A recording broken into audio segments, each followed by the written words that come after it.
పొట్టుల్లిపాయ రేఖలు తీసుకోండి. ఉల్లిపాయ ముక్కలు, వెల్లుల్లిపాయ రేఖలు తీసుకున్నాం. ఇప్పుడు శుభ్రపరిచిన కోడిని తీసుకోండి. అలాగే తీసా. ఏంటమ్మా చలేస్తుందా? ఒక్క నిమిషం ఆగు.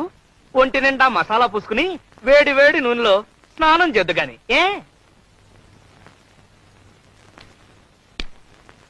క్రమ పద్ధతిలో చేస్తే ఆరోగ్యం చక్కగా ఉంటుంది.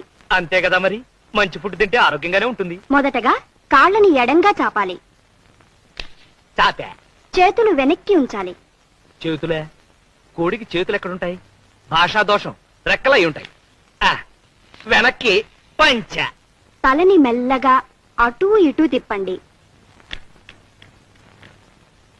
తిప్పే. ఇప్పుడు కాస్త స్పీడ్ గా తిప్పండి.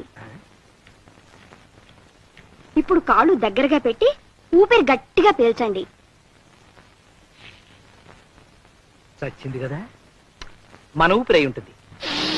మెల్లగా ఊపిరి వదలండి. ఇప్పుడు తల కిందకి పెట్టి కాళ్ళని పైకి లేపండి. తల కిందకి, కాళ్ళు పైకి లేపిన కాళ్ళని మెల్లగా అటూ ఇటూ ఊపండి.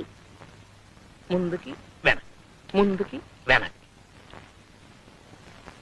ఇప్పుడు మీ ముందు గుమగుమలాడే చికెన్ చిక్ముక్ రెడీగా ఉంది. చక్కగా ఇంటిల్లిపాది తినండి.